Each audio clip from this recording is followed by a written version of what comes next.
তো সে আল্লাহর মহত্বকে ছোট করলো। তার মানেটা হচ্ছে, বুঝে যাচ্ছে কিছু? তার মানে যে চাইতে বড় কিছু নিয়ামত আর নেই। যে কোরআন শরীফ পড়া শিখলো, এবারে শিখেছে যে এভাবে ঘেটে আছে। আমার যে ওস্তাদরা ছেলে একজন তার মধ্যে বলতো যে কোরআন শরীফ মেয়ে ছেলেরা ঘরে খতম করে, কেউ 1 মাস, কেউ 2 মাস, কেউ 3 মাস, কেউ 4 মাস, কেউ বছরে লেগে যায়। এতদিন ধরে একটা কোরআন শরীফ খতম করে, সেই কোরআন খতমটাকে কি করে, বেটা ছেলেরা মসজিদে গিয়ে চিল্লে বলে দেয়, ইমাম সাহেব একটা খতম আছে। এই যে একটা মেয়ে ছেলে বাড়িতে এতদিন ধরে একটা খতম করলে, সেই খতমটা পড়ার মর্যাদা দিলে না। সে বলতো কি যে তার উচিত যে একটা খতম এতদিন ধরে যে হয়েছে, তার উচিত 10 টাকা খরচা হলেও অন্তত ঘরে একটা কাউকে দিয়ে, বা নিজে অন্তত একটা 10 টাকার মিষ্টি কিনে, বা বসে ঘরে সব সদস্য মিলে সব রেশানি করা। এটা হলো ওই কোরআন পড়াটাকে সম্মান করা। এই হাদিসে যেটা বলা আছে, এর দ্বারা বোঝা যায় সেই দিনের কথাটা খারাপ না। কোরআন শরীফ আল্লাহ রাসূল সাল্লাল্লাহু আলাইহি ওয়াসাল্লাম বলেছেন যে কিয়ামতের ময়দানে আল্লাহর কাছে আল্লাহর রাগ যে থাকবে, আল্লাহর কাছে নাজাত পাওয়ার জন্য যে সবচাইতে বড় তোমার সুপারিশকারী, কোরআনের চাইতে বড় আর কিছু হবে না। তাহলে আজ আমাদের যারা বেঁচে আছে, আমাদের কোরআন শরীফ পড়া শিক্ষা করা কত জরুরি। হাদিসে বালাদ দিয়ে কি আলমটা জাকারিয়া সাহেব তার কিতাবে লিখেছে ফাজাইল আমলে, যে যারা কিয়ামতের ময়দানে প্রত্যেকটা মানুষ দিশেহারা হয়ে থাকবে, সেই দিশেহারার মানে এই যে এড়িয়ে যাচ্ছেন, এটা একটা রোগ হয়েছে আমার, এটাকে নার্ভের রোগ বলে। ওই যে সব রেশানি করেছি কি ভুলে গেল, একদিন এখানে মগরিবের নামাজ পড়ে জিকির করে ঘরে গিয়ে ফের মগরিবের নামাজ পড়েছি। এইরকম হচ্ছে, এই কথাই এড়িয়ে যাচ্ছে। নার্ভের রোগ অনেক খাতারনাক রোগ। কি কথা বললেন? কিয়ামতের ময়দানে মানুষ যখন দিশেহারা হয়ে যাবে, তখন মানে এক ধরনের মানুষদেরকে ডাকা হবে, তারা গুনাহগারও হবে, বেনামাজিও হতে পারে, আল্লাহ জানে, মানে অনেক রকম মানুষকে তাদের ডেকে একটা তাজ পরানো হবে। সেই তাজটা যখন তাদের মাথায় পরানো হবে, ওই তাজ থেকে আজকের দুনিয়ায় পৃথিবীতে সূর্যের যে তাপ, এই যে জ্যোতি, এই যে আলো, যার দিকে তাকানো যায় না 1500 কোটি কিলোমিটার দূরে থাকা সত্ত্বেও, ওই সূর্যের তাপের সাথে তুলনা করেছে যে ওই তাপের মতন তার ওই মুকুট থেকে, তাজ থেকে আলো ঝলমল করবে। তাই দেখে সারা হাসরবাসীরা অবাক হয়ে যাবে, আশ্চর্য হয়ে যাবে, এরা কি আমল করেছে যে তার জন্য এই মানুষগুলো কি এত সুন্দর সম্মান দেওয়া হচ্ছে। তখন যখন জিজ্ঞাসা করবে, তখন বলা হবে, ফেরেশতারা বলবে, এই মানুষগুলো যাদেরকে তাজটা পরানো হচ্ছে, এদের ছেলেরা বা মেয়েরা, এদের বাচ্চারা কোরআন শরীফ পড়তে হলো। সুবহানাল্লাহ, কোরআন শরীফ পড়তে। জাকারিয়া সাহেব তার কিতাবেতে লিখেছে এটাই, যে যখন একজন কোরআন শরীফ পড়নেওয়ালার বাপ মাকে এত সম্মান দেওয়া হবে, তো কোরআন শরীফ পড়নেওয়ালাকে কি সম্মান দেওয়া হবে। আজকের দিনেতে আমাদের এই জিনিসটাকে আমরা খুব একটা গুরুত্ব দিই না। একটা মানুষ যখন কোরআন পড়া জানে, তার জন্য গর্ব, আন্তরিক গর্ব, একটা শুকরগুজারি গর্ব, যে আমি কোরআন পড়তে জানি, আমি কোরআন পড়তে জানি। এই জিনিসটা থাকা দরকার। এটাই হাদিসের মর্মতে বোঝা যায় যে তুমি যখন কোরআন শরীফ শিখে ফেলেছো, তুমি একটা বিশাল কিছু অর্জন করেছো। এর চাইতে বড় কিছু অর্জন তুমি আরো কেউ করতে পারে, এটা ভাববে তো আল্লাহর নিয়ামতটাকে তুমি অস্বীকার করলে, যে তোমাকে আল্লাহ কোরআন শিখিয়েছে, তুমি তার থেকেও বড় কিছু ভাবলে। তার মানে এই না যে আমরা এবারে কোরআন শরীফ শিখার বড় বড় মুফতি সাহেবকে টার্গেট করবো, আয় দেখে নেবো, এটা না। এটা বোঝা খুব কঠিন ব্যাপার। তো আজকের দিনে সবচেয়ে বড় ফিতনা, আজকের দিনে কেন, আল্লাহ সাল্লাল্লাহু আলাইহি ওয়াসাল্লাম সেই জমানায় বলে গেছে যে জবান মানে যে চুপ থাকলো সে নাজাত পেল। জবান হচ্ছে মানুষের সবচেয়ে বড় ক্ষতির জিনিস। এই জবানের জন্য আজকের আমরা এটা যদি কুকুরকে মারি, কুকুর একটা আওয়াজ করে তো নাকি, আর যে কোনো জীব জানোয়ারকে মারলে একটা কিছু আওয়াজ করে, মানুষ তো সব থেকে বেশি করে, কিন্তু মাছ একটা জীব আছে যে যাকে কাটলে যত বড় মাছ হোক কোনোদিন আওয়াজ করে না। এ ব্যাপারে ইতিহাস জানা আছে যে মাছ কেন চিল্লায় না। যত বড় মাছ হোক, পৃথিবীর কোনো মানুষ কোনোদিন মাছের আওয়াজ শুনেনি, কিন্তু এই মাছও তো একদিন কথা বলতো। কিন্তু এই মাছ আজকের দিনেতে যত বড় মাছ হোক, যত কাটুক ফাড়ুক, কোনোদিন জ্যান্ত মাছ হোক চিল্লায় না, আওয়াজ একটা আওয়াজ, সাপও একটা ফোঁস আওয়াজ তোলে, মাছ কোনোদিন আওয়াজ করে না। বড় বড় প্রাণী হোক, মাছ এমন এমন আছে যে 20 ফুট 30 ফুট 50 ফুট পর্যন্ত মাছ আছে, তারাও কোনোদিন আওয়াজ করে না। এর একটাই কারণ, মাছ তার জবানকে খারাপ ব্যবহার করেছে। যখন ইবলিসকে সেজদা করতে বলা হলো মসজিদে, কি বলে, আদম আলাইহিস সালামকে সেজদা করতে বলা হলো যে আদমকে কিবলা করে আমাকে সেজদা করো, সেজদা করো। তো সবাই সেজদা করলে একজন দাঁড়িয়েছিল। এখন এই নাম ইবলিস মসজিদে দেখা পাবে। কিরম বলো তো, আমরা দেখবো জামাত ধরার জন্য কি স্পিড যাব, আর যে দেখবো দূর থেকে দেখা পাচ্ছি রুকুতি রয়েছে, তখন গতি আরো বেড়ে যাবে। আর যখনই দেখবো যে ইমাম সাহেব উঠে পড়েছে রুকু থেকে, তখন একদম স্লো ভদ্র হয়ে যাব। কেন? বাকি তো বাতিল, বোঝা যাচ্ছে? ওরা তো ছেড়ে গেল, আর আল্লাহ লাফালাফি করে লাভ, তখন ওর না নামাজে ভদ্রভাবে যেতে হয়, তখন মনে মনে হবে। এবারে যখন তুই পৌঁছে গেলে, সেজদা হচ্ছে, ইমাম সাহেবরা লম্বা লম্বা সেজদা দিচ্ছে, সবাই সেজদা দিচ্ছে, ইংলিশ মানে দাঁড়িয়ে আছি আমরা। কেন? ওটা লাগবে না আমার তো, গিয়ে সেজদা যদি জয়েন দিই ফিরি তো, ও তো কোনো মজা নেই, মানে খাটনি তো থেকেই গেল এক রাখা। তখন আর কি ইংলিশ মানে দাঁড়িয়ে থাকে, খবরদার দাঁড়াবে না। এটা পুরো তখন দিনের কথা খেয়াল করবে যখন শয়তান সমস্ত ফেরেশতারা সেজদা করেছে, ইবলিস সোজা দাঁড়িয়েছিল, তখন সে শয়তান, ওই জন্য নামাজে দুটো সেজদা করতে হয়, একটা সেজদা নেই, দুটো সেজদা প্রত্যেক রাকাতে। যখন ফেরেশতারা আদম আলাইহিস সালামকে সেজদা করলো, উঠলো, ইবলিস এত ভয়ঙ্কর চেহারা, এরকম করে চেয়ে আছে, তাকে দেখে আবার এরা ভয়তে আল্লাহকে সেজদা করেছে, আদমকে। এই জন্য দুটো সেজদা করতে বলা হয়। ওখান থেকে প্রচলন তাহলে যে দুটো সেজদা হবে পরস্পর, মাঝখানে একটু গ্যাপ। আবার অনেকে তো কাগের মতন এই সোজা হয় না ভালো করে, এর মাঝখানে একটা দোয়া আছে, আল্লাহুম্মা গফিরলি ওয়ারহামনি ওয়ারযুকনি ওয়াহদিনি ওয়াফিনি, এত বড় একটা দোয়া আছে। আল্লাহ রাসূল সাল্লাল্লাহু আলাইহি ওয়াসাল্লাম যখন নামাজ পড়তেন, যখন দাঁড়াতেন মনে হতো আর জীবনে হয়তো বসবে না, যখন রুকুতে যেতেন মনে হতো আর কখনো উঠবে না, যখন সেজদায় যেতেন মনে হতো আর কখনো উঠবে না, এত ভক্তির সাথে রুকুন গুলো করত। আর আমাদের তো একটা সেজদা থেকে একটা সেজদা একদম সাপের চোবলের মতন, নামাজ হবে না। অনেক নামাজের মসলা মশাইল আমাদের শিখতে হবে, ফরজ। এত মেহনত করে খেটে খুটে নামাজ কম হোক, নফল নামাজ নাই হোক, হওয়া জরুরি, যদি নাও হয়, কিন্তু ফরজ নামাজ সুন্নত নামাজকে ভক্তি করে পড়তে হবে। আর তার থেকে সব থেকে ঘুরে প্রথমে আসতে হবে ফরজ গোসল, তারপরে ধাপ হচ্ছে ওযু করা, তারপরে নামাজের ফরজ, এগুলো সব ভালো করে শিখতে হবে, প্রত্যেকটা শিখতে হবে। কিন্তু আমাদের কাছে গুরুত্ব নেই। আমাদের প্যাটার্ন, জ্যাকেট আর প্যান্ট ঠিক আছে কিনা গুরুত্ব আছে, ইনার ঠিক জ্যাকেটের সাথে ঢুকবে কিনা গুরুত্ব আছে, প্যাটার্ন সোজা কিনা গুরুত্ব আছে, মাল চলবে কিনা গুরুত্ব আছে, সব গুরুত্ব আছে। কিন্তু আমাদের এই প্যাটার্ন গুলো ঠিক আছে কিনা, রুকু সেজদা একটা প্যাটার্ন, আর কিয়াম একটা প্যাটার্ন, দাঁড়ানো, এই প্যাটার্ন গুলো ঠিক আছে কিনা আমাদের কিন্তু অবহেলা। এগুলোকে আমাদের সব থেকে আগে দেখতে হবে। এত ওয়াজ নসিহত এটা সেটা, অত দুলে দুলে বয়ান, কানে হাত দিয়ে বয়ান, এত লম্বা লম্বা কাহিনী কিচ্ছা কাহিনী শোনার থেকে সবচেয়ে আগে ফরজ গুলো আমাদের লুকিয়ে চুপিয়ে শিখে নিতে হবে। ইমাম সাহেবদের পিছনে পড়ে থাকতে হবে, আমাকে এগুলো শেখাও। এখন নামাজ শিক্ষা আছে, অনেক কিছু সুযোগ আছে, এগুলোকে ভালোভাবে শিখতে হবে, এগুলো ফরজ, যেন আমার নামাজটা এত কষ্ট করে পড়ে ক্ষতি না হয়। তো এই দিকগুলো আমরা লক্ষ্য করব।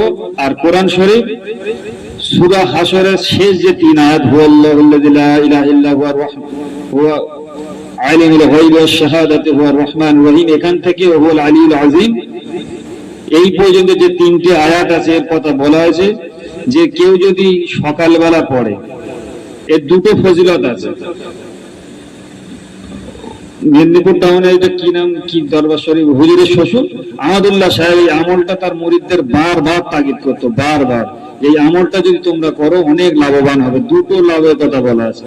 একটা হলো আউযু বিল্লাহিস সামিউল আলিম মিনাশ শাইতানির রাজিম, আউযু বিল্লাহিস সামিউল আলিম মিনাশ শাইতানির রাজিম, আউযু বিল্লাহিস সামিউল আলিম মিনাশ শাইতানির রাজিম। তিনবার পড়লেন বিসমিল্লাহ পড়ে, হুয়াল্লাহুল্লাযী লা ইলাহা ইল্লাহু আলিমুল গায়বি ওয়াশ শাহাদাতু ওয়ার রহমানির রহিম। তিনটে যে আয়াত আছে এই তিনটে আয়াত তিনবার পড়তে হবে। পড়লেই সকালবেলা যে পড়বে ফজরের পর, তখন থেকে সন্ধ্যা পর্যন্ত আল্লাহ 70,000 ফেরেশতা সন্ধ্যা পর্যন্ত তার জন্য মাগফিরাতের দোয়া করবে। একদম ছোট লাভ, এটা আমাদের একদম ছোট লাভ, আমাদের একদম গুরুত্ব আসে না ইমানের কমজোরির জন্য। আমি যাই করে যাচ্ছি, কাজ কাম করে যাচ্ছি, অথচ আল্লাহ 70,000 ফেরেশতা পড়নেওয়ালার নাম ধরে দোয়া করতেছে, আল্লাহ তুমি ওর গুনাহ মাফ করে দাও, আল্লাহ তুমি ওর গুনাহ মাফ করে দাও। 70,000 ফেরেশতা। ফের বান্দা যখন মগরিবের নামাজে, মগরিবের সময় পড়ে, মগরিবের আগে বা মগরিবের সময় পড়ে, তখন ফজর পর্যন্ত 70,000 ফেরেশতা তার মাগফিরাতের জন্য দোয়া করে। আর একটা এই মুকাশশাফাতুল কুলুব ইমাম গাজ্জালী রাহমাতুল্লাহ একজন আল্লাহওয়ালা ঘটনা লিখেছে একজন ইমামের। তিনি বলেছেন যে এই আমলটা যে করে ফজর থেকে ফজরে যখন পড়ে মগরিব পর্যন্ত, তার যদি মওত হয় শহীদানদের যা মর্যাদা তার সেই মর্যাদা হয়। আর যদি মগরিবে পড়ে অল্টারনেট, বুঝলা যেটা বললাম আগে, মগরিবে পড়বে ফজরে পড়বে, দু রকম ফজিলত আমরা পাবো। তো কোরআনের দ্বারাতে যত বড় বড় আল্লাহর ওলি আল্লাহ চলে গেছে, কেউ কোরআন না পড়ে যায়নি, কোরআন না পড়ে কেউ যায় না। কোরআন শরীফ যখন একটা মানুষ নিয়ে বসে, আর একটা জিনিস হচ্ছে কোরআনের তাজিম। আমরা যখন মসজিদে মুয়াজ্জিন করতেন বা সানিমান থাকতেন, তখন মাদ্রাসার ছেলেরা সব পড়তে আসতো, এরা কোরআনকে নিয়ে এত বেয়াদবি করতো, সবসময় ঘাটে তো, খুব বকাঝকা দিত, আমার একদম সহ্য হতো না। কোরআন শরীফকে পড়ার চাইতে তাজিম আগে দরকার। 30 পারা তুমি রোজ পড়ো, যদি তাজিম না থাকে ওই 30 পারা আল্লাহর নেবে না। কিন্তু তোমার যদি পড়া কম আটকে আটকে যদি পড়া হয়, যদি তাজিম থাকে, মোহাব্বত থাকে, যেটা আল্লাহর কোরআন, এটা আল্লাহর কালাম, পৃথিবীর মধ্যে সবচাইতে মর্যাদাবান জিনিস একটা জিনিস, সেটা হলো কোরআন শরীফ। এটাকে কেউ যদি মোহাব্বতের সাথে পড়ে, তো কমলা লেবুর সাথে তুলনা করা হয়েছে, যেমন খুশবু তেমন স্বাদ, তেমন কমলা লেবুর মতন। মুমিন বান্দা যখন কোরআন শরীফ পড়ে কমলা লেবুর সাথে তুলনা করা হয়েছে। আর যখন কোন মানুষ কোরআন শরীফ পড়তে বসে, আল্লাহর খাস নজর তার প্রতি পড়ে। কোরআন শরীফে একটা অক্ষর, যেমন আলিফ লাম মিম, এই যে পড়া হলো 30টা নেকি তার আমলনামায় লেখা হয়। কোরআন শরীফ যদি পড়া হয়, কেউ যদি বসে বসে শুনে, শুনলি তার আমলনামায় যতক্ষণ শুনে তার সওয়াব হয়। সবিনা খতম হচ্ছে মাইকে সবিনা খতম হচ্ছে, যদি আমরা শুনি, যদিও শোনা অনেক কঠিন, এখন 5 মিনিট আজান হলে আমাদের শোনা কঠিনকর হয়ে যায়। আর আমরা যে এলাকায় এসে হায় রে হায়, সে কথা তো তুলে যাবে না। কোরআন শরীফ আমাদেরকে যদি হয়, আমরা যত চেষ্টা করে পড়াশোনা, নিজেদের ঘরেতে, যে ঘরেতে প্রত্যেক দিন কোরআন শরীফ পড়া হয়, সে ঘরেতে কোনোদিন শয়তানের বসবাস হয় না। এই আমলগুলো কোরআনের আমলের দ্বারাই আমাদের জীবন, কোরআনের আমলের দ্বারাই আমাদের আখিরাত। রাত্রিকে যদি আয়াতুল কুরসি পড়ে, তার ঘরে চোর আর শয়তান ঢোকে না। এইগুলো সব তো কোরআনের আমল। রাত্রে শোয়ার সময় সূরা ইখলাস 3 বার করে পড়ে যদি রোজ কোরআন শরীফের একটা করে খতম আমাদের আমলনামায় লেখা হয়, তা আমরা ছেলেদেরকেও শেখাবো। আল্লাহ রাসূল সাল্লাল্লাহু আলাইহি ওয়াসাল্লাম বলেছেন, সবচাইতে উত্তম ব্যক্তি সেই যে কোরআন পড়ে এবং যে অপরকে কোরআন পড়ায়, যে কোরআন শেখে এবং কোরআন পড়ায়। আমরা আমাদের ছেলেরা যদি কি বলে মাধ্যমিক পাশ করুক, ডাক্তার হোক, ইঞ্জিনিয়ার হোক, পুলিশ অফিসার হোক, যাই হোক, আমাদের ছেলে মেয়েরা যদি কোরআন শরীফ পড়া যেদিন শিখবে, তার চাইতে কোটি কোটি, কেন তার কোনো তুলনায় নেই, তাদের চাইতে বড় কামিয়াবি আমাদের, যেদিন আমাদের ছেলেরা কোরআন শরীফ পড়া শিখবে। সবচাইতে বড় গিফট যদি ছেলেদের দিতে হয়, তো তাদের কোরআন ধরিয়ে দাও। কেন? এই বাচ্চারা যদি যতদিন কোরআন শরীফ পড়বে, আমরা চলে যাব, আমরা ততদিন সেই সওয়াবগুলো পেতে থাকবে, ততদিন আমাদের কবরে সওয়াবগুলো যেতে থাকবে। আর আমাদের দায়িত্ব হলো এদের কোরআন শেখানোর পরে বারবার তাগিদ করা, বাবু কোরআনের যে হুকুম গুলো আছে, নিয়ম গুলো আছে, প্রত্যেকটা মেনে চলার ছোটবেলা থেকে অভ্যেস করো। ছোটবেলা থেকে অভ্যেস করো, কোরআনের প্রত্যেকটা নিয়ম আছে। তার মধ্যে সবচাইতে বড় হলো মিথ্যা কথা থেকে বেঁচে থাকা। আল কিসবু উম্মুল জুরুব, গুনার মা হলো মিথ্যা কথা। যে গুনাহ, যে মিথ্যা কথা বলে সে তার থেকে আরো অনেক গুনাহ বাড়ে। এই যে মিথ্যা কথা থেকে বাঁচো। আর জবানের গীবত থেকে, এই যে গীবত জিনিসটা কাকে বলে? একদিন নবীজির দরবারে একজন একটা বেটে মতন মেয়ে ছেলে এলো, চলে গেল একটা কাজ মিটিয়ে। ওনার বিবি পাশে বসেছিল আয়েশা সিদ্দিকা রাদিয়াল্লাহু আনহা। বললো যে ইয়া রাসূলুল্লাহ, মেয়েটা যেন একটু হাইটে কম মতো। বললো যে হে আয়েশা, তুমি তার গীবত করলে? বলে ইয়া রাসূলুল্লাহ, সত্যি তো একটু হাইট ছোট মতো। বলে ও কি এই কথাটা শুনে পছন্দ করতো? যে কথাটা তুমি কারোর নামে বলছো, যদি সে দুঃখ পায়, তার সামনে তুমি বলতেই পারবে না, সে দুঃখ পাবে বললি, সেটা হলো গীবত। সত্যি হলিও। আর গীবত যখন হয়, তুমি কার গীবত করতেছো এটা পরোয়া আমাদের করা দরকার। আমি কার গীবত করে ফেললুম এটার পরোয়া করা আমাদের উচিত। আমার কে গীবত করতেছে পরোয়া করার কোনো দরকার নেই। কেন? এই জন্যই দরকার নেই। ইমাম আবু হানিফা রাহমাতুল্লাহ আলাইহি কে এসে একজন বললো যে আপনাকে ওই আপনার একজন অমুক লোক গীবত করেছে। তুমি সাত বলে দাঁড়াও, বলে গিয়ে একটা বেশ বড় মিষ্টির হাঁড়ি এনে বলে যে এটা সেই লোকটা দিয়ে দেবে। বলে হুজুর, আপনার গীবত করেছে আর আপনি তাকে মিষ্টি পাঠাচ্ছেন? বলে ওই তো আমার আসল বন্ধু। কেন? যেদিন কিয়ামতের ময়দানে কেউ কারোর হবে না, সেদিন যে জিনিসটা কাজে লাগবে সেই জিনিসটা ও তো আমাকে গিফট করেছে। তার মানে আল্লাহ রাসূল সাল্লাল্লাহু আলাইহি ওয়াসাল্লাম বলেছেন, কেউ যখন কারোর গীবত করে তার নেকিরা যতক্ষণ তার গীবত করতে থাকবে ততক্ষণ তার নেকিগুলো, গীবত যার করা হচ্ছে তার আমলনামায় হুড়ুড় করে ঢুকতে থাকবে। আর যে গীবত করলো তার নেকিগুলো যেতেই থাকবে। গিয়ে যদি নেকি শেষ হয়ে যায় তখন উল্টো তার গুনাহগুলো রিটার্ন আসবে। সেজন্য গীবত যখন আমাদের হবে, পরোয়া নেই। গীবত যখন আমরা করব, এটাই হলো পরোয়া, এটাই হলো দুঃখের বিষয়, চিন্তার বিষয়। সেই জন্য আমরা সমালোচনাকে ভয় করবো না, হক কথা বলবো। সমাজেতে যখন কোনো অন্যায় হয়, আমরা দেখবে এখনকার ইউটিউব খোলো, দেখবে মাকে ছেলে মারতেছে, ভিডিও হচ্ছে। বউকে স্বামী কুপিয়ে মেরে দিলে ভিডিও হচ্ছে। চার দোকানে একজনকে এসে কুপিয়ে দিচ্ছে, ভিডিও হচ্ছে। আমরা দেখে বলি এত বড় অন্যায় হচ্ছে, ওটা আমাদের গা জ্বলে। কিন্তু আমাদের সমাজে সরাসরি কোন কোন অন্যায় হচ্ছে এটা কিন্তু আমাদের গায়ে লাগে না। সেইগুলো আমাদেরকে নিজেদের করতে হচ্ছে। সমাজেতে কোন রকমের অন্যায় আমরা হতে দেবো না, সেখানে আমার গীবত হবে, কোনোদিন পরোয়া আসে না। সে তার নবীজি সাহাবীদেরকে বলেন, সাহাবীরা সবচাইতে গরিব কে বলতে পারো? সাহাবীরা বলে ইয়া রাসূলুল্লাহ, আপনিই জানেন। তো নবীজি বলল যে কিয়ামতের ময়দানে যখন প্রত্যেকের হিসাব হবে, সবের নেকি আর গুনাহটা যখন ওজন হবে, তখন একজন অনেক নেকি নেবে, তাকে বলবে যাও জান্নাতে চলে যাও। হঠাৎ একজন এসে সামনে দাঁড়াও, আমি ওর ছেলে, ও আমার সম্পত্তি মেরেছে। এই এখানে তো সম্পত্তি দেওয়ার কোনো উপায় নেই, ওর কাছে কোনো এখানে টাকা পয়সা চলবে না। তাহলে কি চলবে? এখানে নেকি লেনদেন হবে। ওকে কিছু নেকি দিয়ে ওকে ছাড়ো, চলো আমার কিছু নেকি নিলেও ছেড়ে দিলে, এটা হাদিস।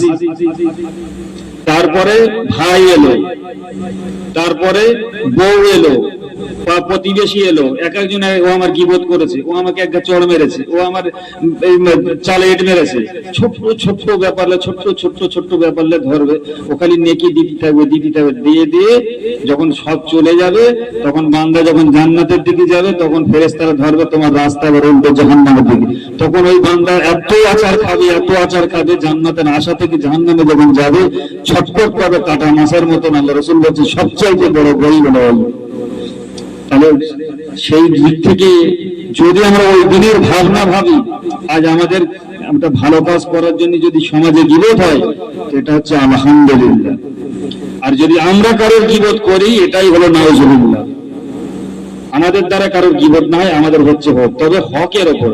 তাহলে গীবত হবে, চলো এক গ্লাস মদ খেয়ে আসি, সব বলবো মাতাল স্বভাব হবে, ওটা না। হকের ওপর থাকতে হবে। যার দুশমন নেই সে তো সুন্নাত থেকে বঞ্চিত হয়ে গেল। আল্লাহ রসুলের থেকে সুন্দর মানুষ, আল্লাহ রসুলের থেকে সুন্দর চেহারার মানুষ, সুন্দর আখলাকের মানুষ, তার শত্রু ছিল। আর আজ আমরা যদি খুঁজি যে আমাদের যেন কেউ শত্রু না বলে, আমাদের কেউ খারাপ না বলে, তাহলে জানতে হবে মুনাফিক হওয়া ছাড়া কোনো রাস্তা নেই। একে এর সামনেও বলবো, ওর সামনে বলবো। একজন মদিনা শরীফের একটা ঘটনা, একজন বিদেশে কাজ করতো, তার বোন শরীর খারাপ, এসে সেবা যত্ন সবকিছু করে, ওই করতে করতে বোনটা মরে গেল। এটা জাকারিয়া সাহেব কিতাবে লিখেছে, ইমাম গাজ্জালী রহমাতুল্লাহ তার কিতাবে লিখেছে। মরে গেল, জানাজা হলো, ভাই নিজে কবরে লেবে তাকে শোয়ালো, কবর দিয়ে চলে এলো, ট্যাঁকে দিয়ে একটা টাকার থলি তাড়াহুড়ো করে এনেছিল, সে টাকার থলিটা খুঁজে পায় না, নিশ্চয়ই কবরে পড়েছে। গিয়ে দুটো চারটে বন্ধুদের নিয়ে গিয়ে কবরটা খুলে টাকার থলিটাকে নিতে যাবে, দেখে কবরের ভেতরে আগুন ভর্তি। দৌড়ে এসে মাকে বলে, মা আমার বোন কেমন ছিল? বলে, তোর বোন তো নামাজি ছিল, ভালো ছিল, ধার্মিক ছিল। বলে, তবে তার কবরে আগুন কেন? বলে, হতে পারে এই জন্যই তোর বোন লোকের দেয়ালে কানটা ঠেকিয়ে রাখতো, কে কোন ঘরে কি আলোচনা হচ্ছে সেগুলো এর কথা ওকে, তার কথা তাকে বলে একে অপরের সাথে ঝগড়া লেগে চুগলখড়ি করতো। এই তখন সেই ভাইটা বললো, আর বুঝতে বাকি নেই, চুগলখড়ি করার জন্য তাকে জাহান্নামের আগুন গিলে লেছে। তো এই খুব সাবধানে, জবানের চাইতে আল্লাহ এই জন্য নিজের জবানটা মোবারকটাকে টেনে দেখেছিল, এর থেকে খুব সাবধান, এর থেকে খুব সাবধান।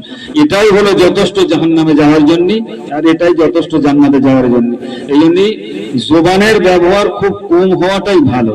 আমি নিজেও পারিনি, অপরকে নসিহত করার অধিকার নেই, কিন্তু ব্যক্তিগতভাবে সমষ্টিগতভাবে আমরা যতজন বসে আছি, আমরা নিজেরা চেষ্টা করি আজ থেকে যথেষ্ট কম কথা বলার, যথেষ্ট কম কথা বলার। বিশেষ করে তরিকাপন্থী যারা, তারা তো রাস্তায় বসবেই না। তরিকাপন্থী মানুষদের ব্যবহার, আচার আচরণ আলাদা হবে।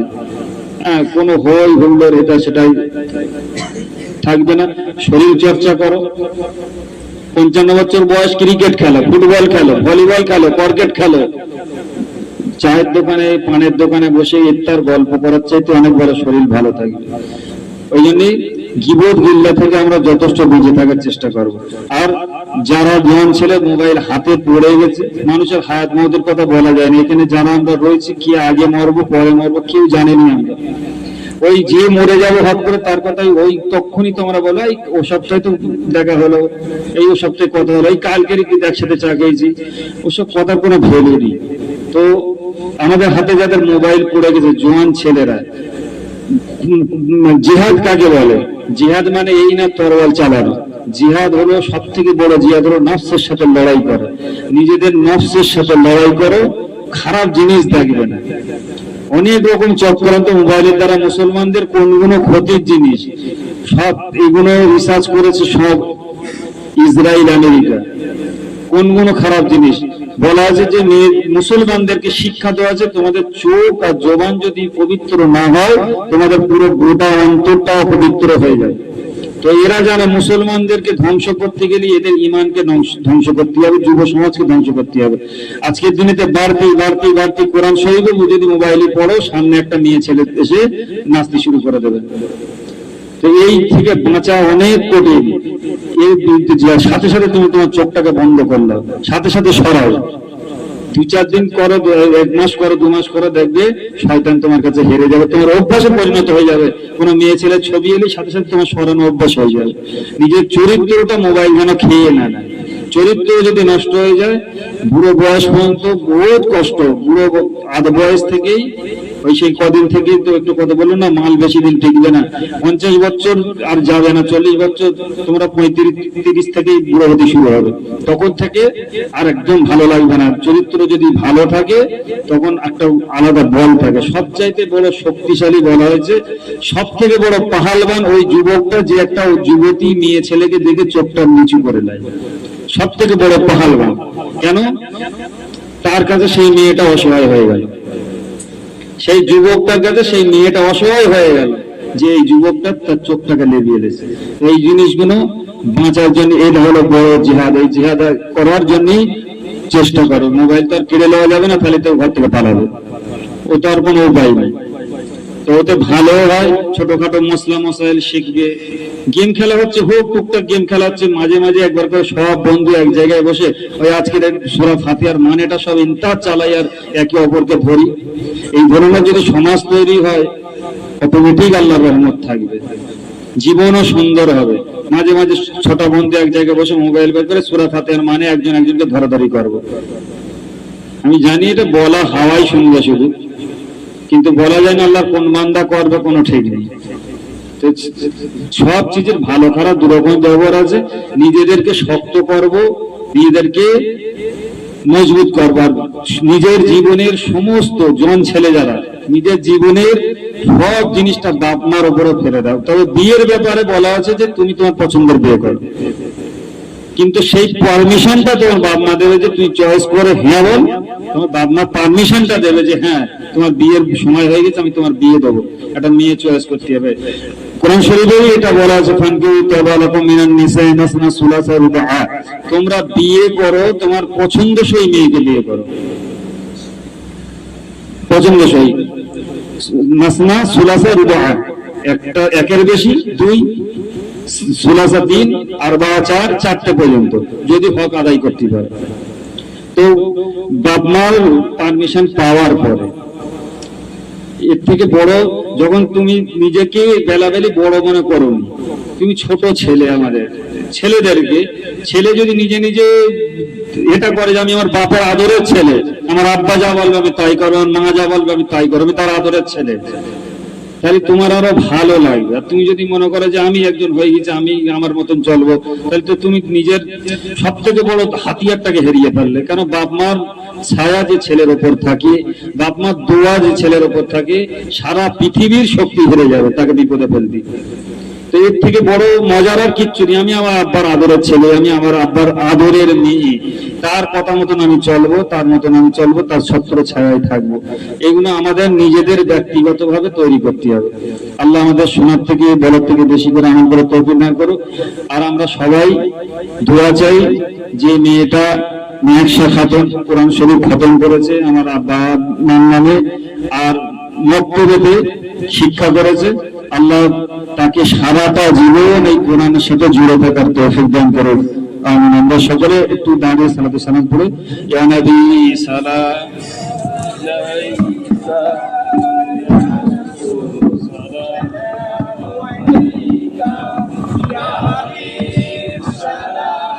আলাইকা সালাতুল্লাহ আলাইকা তালাআল بدر علينا من ثانيات البداية وجب الشكر علينا مدى لله داعي يا نبي سلام عليك يا رسول سلام عليك يا حبيب سلام عليك صلاة الله عليك জিবরাইল দিলেন আজ খুলে দাও আসমানের দুয়ার, এসেছেন নবীদের সরদার করিতে আল্লাহর দিদার। ইয়া নবী সালাম আলাইকা ইয়া রাসূল সালাম আলাইকা ইয়া হাবিব সালাম আলাইকা সালাওয়াতুল্লাহ আলাইকা সালাতু ওয়াসসালামু আলাইকা বালাগাল হুদা বিকামালিহি কাসাবাদ দুজা বিজামালিহি আলাইহি ওয়া আলিহি بلغ العلا بكماله كسف الدجى بجماله حسنت جميع خصاله صلوا عليه وعليه اللهم صل على سيدنا مولانا محمد وعلى آل سيدنا مولانا محمد। পাড়ার আমাদের যে জলসাটা হয়, জলসা হবে কত তারিখ? 24 তারিখ। 25 নভেম্বর আমাদের খাজা পার্কে যে বাৎসরিক ইসালের সওয়াব হয়, ওই জলসাটা হবে। আগামী সপ্তাহ থেকে আমরা সকলের কাছে যাব। যারা জলসায় শরীক হওয়ার ইচ্ছুক তারা আমরা সকলে নিজেদের মেহনতের পয়সা দিয়ে সবের উদ্দেশ্যে, আল্লাহকে সন্তুষ্টি করার উদ্দেশ্যে আমরা সবাই শরীক হব। তাই সকলকে জানিয়ে দেওয়া হলো আগামী সপ্তাহ থেকে আমরা কালেকশনের জন্য সকলের বাড়িতে যাব ইনশাআল্লাহ। اللهم آمين. ربنا ظلمنا أنفسنا وإن لم تغفر لنا وترحمنا لنكونن من الخاسرين. আয় আল্লাহ রাব্বুল আলামিন, আল্লাহ পাক এতক্ষণ পর্যন্ত আল্লাহ জিকির, আজগার, দোয়া, দুরুদের মধ্যে আল্লাহ আমাদের সময়টা অতিবাহিত হয়েছে। আল্লাহ আয় রাব্বুল আলামিন, এর মধ্যে যা কিছু ভুল ত্রুটি হয়েছে আল্লাহ তুমি গফুর রহিম, রহমান রহিম, তুমি হান্নান মান্নান দাইয়ান রহমান। আয় আল্লাহ পাক সমস্ত ভুল ত্রুটিকে তুমি মাফ করে দিও আল্লাহ। তার সাথে আল্লাহ এই মাসুম বাচ্চা কোরআন শরীফ সূরা ফাতিহা থেকে সূরা নাস পর্যন্ত সব পরিপূর্ণ আল্লাহ পাক তেলাওয়াত করেছে আল্লাহ। আল্লাহ পাক এই সমস্ত পড়াশোনাকে আল্লাহ তুমি তোমার শাহী দরবারে কবুল মঞ্জুর করো আল্লাহ। আল্লাহ পাক এই সওয়াবগুলো নবীজির দরবার শরীফে আল্লাহ আপনি হাদিয়া স্বরূপ আল্লাহ আপনি কবুল করেন আল্লাহ। নবীজির সমস্ত সাহাবাগণ, তাবিঈন, আহলে মুস্তাজিদ, মুহাদ্দিসিন, শহীদান, হিজবে কারবালা, হিজবে লুমার্গে সব গিরে পৌঁছে দাও আল্লাহ। রব্বুল আলামিন, বরকত আব্দুল কাদের জিলানী থেকে যত ওলিয়া উলিয়াগণ, খাস করে হিন্দের বাদশাহ খাজা বাবা মেইনি চিশতি রহমাতুল্লাহ মার্গে সব গিরে পৌঁছে দাও আল্লাহ। বাংলার জমিনকে ধন্য করে সিরাজে মুজাদ্দিদ জাবান দাদা হুজুর পীর কেবলা রহমাতুল্লাহ রুমার্গে সব গিরে পৌঁছে দাও আল্লাহ। বসিরাটে আল্লামা রহমাতুল্লাহ আলাইহি রুমার্গে সব গিরে পৌঁছে দাও আল্লাহ। আল্লাহ পাক আমাদের মাথার তাজ, আল্লাহ পাক আমাদের পীর ও মুর্শিদ সৈয়দ খালিদ আলী রহমাতুল্লাহ আলাইহি আল্লাহ পাক প্রতাপপুর দরবার শরীফে শুয়ে আছেন আল্লাহ। খাস করে আল্লাহ তেনার রূহ মুবারক আল্লাহ রব্বুল আলামিন তেনাদের রূহানি দোয়া, রূহানি ফাইজ আল্লাহ পাক, রূহানি ফাইজ আল্লাহ পাক আমাদের অন্তরকে আল্লাহ আপনি আলোকিত করুন আল্লাহ। রব্বুল আলামিন, যাদের উদ্দেশ্য করে আল্লাহ পাক কোরআন শরীফ আল্লাহ খতম হয়েছে আল্লাহ, আমাদের বাপ মা দুনিয়া ছেড়ে চিরতরে বিদায় নিয়ে আল্লাহ পাক তোমার রাস্তায় তোমার জগতে আল্লাহ চলে গেছে। রব্বুল আলামিন আল্লাহ তাদের সমস্ত গুনাহকে মাফের ওসিলা আল্লাহ আপনি বানিয়ে দেন আল্লাহ। আর রব্বুল আলামিন তাদের কবরে যদি কোনো কষ্ট থেকে থাকে আল্লাহ, এই বাচ্চার তেলাওয়াতের ওসিলা করে আল্লাহ সমস্ত আযাবকে আল্লাহ আপনি দূর করে দেন আল্লাহ। আর রব্বুল আলামিন তার সাথে সাথে মজলিসে যারা এসে শরীক হয়েছে আল্লাহ, আমাদের সকলের বাপ মা, মায়ে মুরব্বী যারা দুনিয়া ছেড়ে চলে গেছে আল্লাহ, তাদের সকলের রূহে পৌঁছে দেন আল্লাহ। সকলের কবরগুলোকে জান্নাতের টুকরা আল্লাহ আপনি বানিয়ে দেন আল্লাহ। ইয়া রব্বুল আলামিন, খাস করে আল্লাহ পাক যে তেলাওয়াত করেছে আল্লাহ, তুমি গফুরুর রহিম, রহমানুর রহিম। আল্লাহ পাক এই তেলাওয়াতকে সম্মান জানিয়ে এই মজলিস কায়েম হয়েছে আল্লাহ পাক। রব্বুল আলামিন, এই মজলিসে যারা যে বান্দা বান্দিরা, হাজি বান্দা, কোরআনে হাফেজ, আলেম ওলামা আল্লাহ যারা যে হাত তুলেছে আল্লাহ, কারোর হাতকে কবুল করে আল্লাহ এই মাসুম বাচ্চাকে মরণ পর্যন্ত আল্লাহ কোরআনের সমস্ত আমলকে পালন করার তৌফিক দান করুন, সমস্ত হুকুমকে পালন করার তৌফিক দান করুন। আর রব্বুল আলামিন, বেশি বেশি করে আল্লাহ পাক এই কোরআন শরীফ তেলাওয়াত করার তৌফিক দান করুন আল্লাহ। দুনিয়ার সমস্ত শখ আকাঙ্ক্ষা আল্লাহ কোরআন তেলাওয়াতের মধ্যে যেন অতিবাহিত হয় আল্লাহ। আল্লাহ আমরা সকলে কোরআন থেকে অনেক দূরে আল্লাহ। রব্বুল আলামিন, আমাদের রোজ প্রতিদিন আল্লাহ পাক কোরআন শরীফ আল্লাহ তুমি তেলাওয়াত করার তৌফিক দাও আল্লাহ। আল্লাহ পাক কোরআনের সাথে মুহাব্বত রাখার, কোরআনের প্রতি ভক্তি ভালোবাসা আমাদের অন্তরে তুমি দান করো আল্লাহ। আল্লাহ পাক যে বাড়িতে বসে আল্লাহ পাক এই মজলিস কায়েম হয়েছে আল্লাহ, এখান থেকে সমস্ত বিপদ বালা মুসিবতকে আল্লাহ তুমি দূর করো। রুজি রোজগারের মধ্যে খায়ের বরকত দান করো আল্লাহ। হিংসকের হিংসু থেকে, জেনের দৃষ্টি থেকে যদি কোনো খারাপি থাকে আল্লাহ, সমস্ত খারাপি দূর করে হালাল রুজিতে আল্লাহ তুমি বেশুমার বরকত দান করো আল্লাহ। ইয়া রব্বুল আলামিন, তুমি তোমার গায়বী খাজানা থেকে তোমার বান্দাদেরকে বেশুমার রুজি দান করো আল্লাহ। আল্লাহ তোমায় যদি আমাদেরকে রুজি দাও, তোমার খাজানা থেকে একটুও কমই হবে না আল্লাহ। আল্লাহ তোমার দরবারে আমরা হাত তুলেছি, আমাদের সকলের রুজি রোজগারের মধ্যে তুমি বরকত দান করবে আল্লাহ। আমাদের দোয়াকে নবী পাক সাল্লাল্লাহু আলাইহি ওয়াসাল্লাম ওসিলা করে, সমস্ত বুজুর্গানে দ্বীনদের ওসিলা করে আল্লাহ তোমার দরবারে কবুল করুন। সাল্লাল্লাহু তাআলা আলা খায়রিল খালকি মুহাম্মদ ওয়া আলা আলিহি ওয়া সাহবিহি আজমাইন। সুবহানা রাব্বিকা রাব্বিল ইজ্জাতি আম্মা ইয়াসিফুন ওয়া সালামুন আলাল মুরসালিন। আলহামদুলিল্লাহি রাব্বিল আলামিন। আমিন। ওয়া লা ইলাহা ইল্লাল্লাহু মুহাম্মাদুর রাসূলুল্লাহ সাল্লাল্লাহু আলাইহি ওয়াসাল্লাম।